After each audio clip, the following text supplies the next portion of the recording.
జై శ్రీరామ్. అందరికీ నమస్కారం. వెల్కమ్ టు న్యూస్ అఖండ. నేను మీ కస్తూరి శ్రీధర్. మిత్రులారా, మీకందరికి కూడా వివాదాస్పద సంబాల్ జామా మసీద్ గురించి ఒక కీలకమైన న్యూస్ అయితే తీసుకొచ్చిన. న్యూస్ మాత్రం కిరాకు. ఇక్కడ మీకు ఒక చిన్న మాట ఒకటి చెప్పాలా. ఈ మధ్యనే తెలిసింది నాకు, కొంతమందికి అసలు ఈ సంబాల్ జామా మసీద్ గురించి తెలియదంట. కొంతమంది చదువుకున్న వాళ్ళకు కూడా ఈ సంబాల్ జామా మసీద్ అంటే ఏంది, ఈ సంబాల్ జామా మసీదులో ఏం జరుగుతుందా అన్న విషయాలు తెలియదంట. ఎట్ట తెలుస్తుందా? 24 గంటల్లో నిద్ర లేచిన డాచి నిద్రపోయేదాకా డబ్బు వెనక పడి పరిగిన సరిపోయా బతకలకు. ఒరే ఏం జరుగుతుందిరా, మన వెనక ఏం జరుగుతుంది అనేది ఒక్కరవన్నా ఈ దేశం ఎట్లా పోతుంది, దేశంలో మన హిందువులు ఎట్లా పోతున్నారు, ఏ పరిస్థితుల్లో ఉన్నారు అనేది కొంచెమన్నా ఏం ఆలోచనే లే. ఏలా తిన్నామా ఉన్నామా, ఏదో 10 రూపాయలు సంపాదిస్తా ఉన్నామా, ఎంతసేపు ఇంకా ఎక్కువ ఎట్ట డబ్బులు సంపాదించాలని చెప్పేసి ఆలోచన చేస్తానేమా. బతుకంతా దీంతోనే సరిపోయా సచ్చేదాకా. సరే, ఇక పోతే వాళ్ళ మాటలని నాకు కూడా అంటే తలకాయ తిరిగిపోయింది. అంటే మన దేశంలో పరిస్థితులు ఆ విధంగా ఉన్నాయి. ఎలక్షన్ వస్తే ఈ పోయి ఓటేసి దానికి కూడా ఇబ్బంది పడతారయా, బాగా డిక్కీలు బలిసిపోయి దానికి కూడా బరువుగా నేను. సరే, ఇక పాయింట్కి వస్తే 1230వ సంవత్సరంలో అప్పటి మన హిందూ రాజులు సంబాల్లో ఒక చారిత్రాత్మకమైనటువంటి హరిహర మహల్ను నిర్మించారు. ఆ హరిహర మహల్లో విష్ణుమూర్తిని ప్రతిష్ఠించి పూజలు చేయడం ప్రారంభించారు. తరువాత సంబాల్కు వచ్చినటువంటి మన దేశ దురాక్రమణ దాడైనటువంటి బాబర్ గాడు ఈ సంబాల్లోని కళ్ళు చెరిగేటటువంటి డిజైన్లతో అద్భుత దేవాలయమైనటువంటి హరిహర మహల్ను చూసి ఆ బాబర్ గాడు మన హరిహర మహల్ను పడగొట్టి, ఏది కడుపు మంటతో పడగొట్టి హరిహర మహల్ గోడల మీదనే మసీదుని నిర్మించాడు.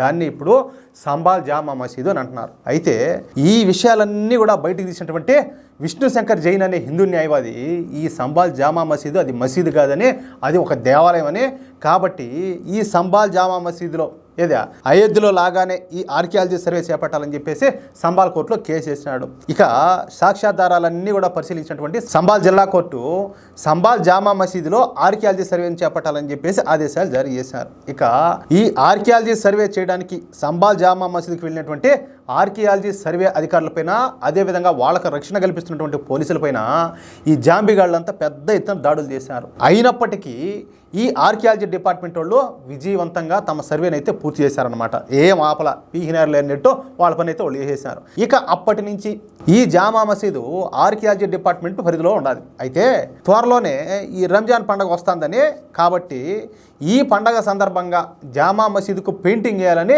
వైట్ వాష్ చేయాలని చెప్పేసి, అదేవిధంగా మసీదు మొత్తం క్లీనింగ్ చేయాలని, మసీదుల్లో ఉన్నటువంటి అనేక చోట్ల మరమ్మతులు చేయాలని చెప్పేసి, కొన్ని చోట్ల ఈ గుంతలను పూడ్చాలని, కాబట్టి మాకు పర్మిషన్ ఇస్తే మేము సంబాల్ జామా మసీదును మరమ్మతులు చేసుకుంటామని చెప్పేసి సంబాల్లోనే ఈ ముస్లిం మత పెద్దలు అలహాబాద్ హైకోర్టుని అయితే ఆశ్రయించారు. అసలు అది ఉండేదే వివాదాస్పదము, అది ఆల్రెడీ కోర్టులో ఉండాలి. అంటే వీళ్ళకు రంగులేను, గుంతలు పోడ్చను, ఎన్ని సిఫార్సులన్నీ చేయను, పర్మిషన్లు ఇచ్చే అప్పటికి కోర్టే ఒప్పుకున్నట్టు కదా వీళ్ళ దగ్గర అనేసా.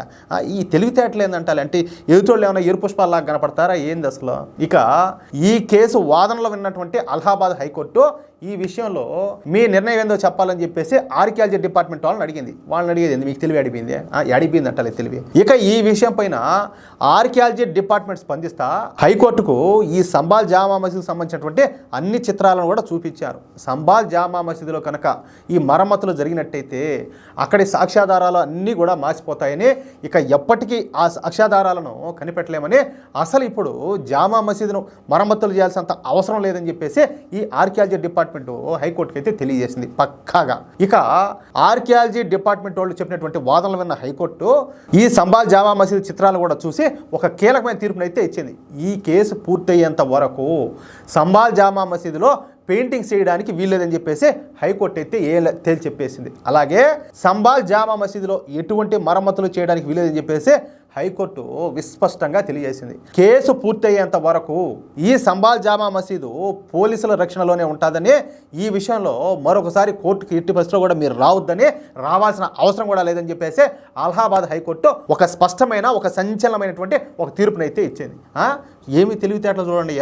ఏమైనా ఎదుటోళ్ళు ఎట్లా కనపడతారో ఇలా కళ్ళకు ఏమో కానీ అది తెలివితేటలు చూడండి ఒకసారి ఎట్లున్నాయో. సరే మిత్రులారా, ఈ న్యూస్ కనుక మీకు నచ్చినట్లయితే ప్రతి ఒక్కరు కూడా ఈ న్యూస్ నలుగురికి షేర్ చేయండి. అదేవిధంగా మీ యొక్క అమూల్యమైన అభిప్రాయాలను ప్రతి ఒక్కరు కూడా ఖచ్చితంగా కామెంట్ చేయండి. మీరు కామెంట్ చేస్తేనే కదా ఇంత కష్టపడి ఒక న్యూస్ తీసుకొచ్చి మీకు అందించిన దానికి మాకు కొంచెం తృప్తి ఉంటుంది. సరే, ఇకపోతే ఇంతవరకు మీరు కనుక మన ఛానల్ను సబ్స్క్రైబ్ చేసుకున్నట్టయితే ప్రతి ఒక్కరు కూడా మన ఛానల్ సబ్స్క్రైబ్ చేసుకోండి, సపోర్ట్ చేయండి ప్లీజ్. జై శ్రీరామ్.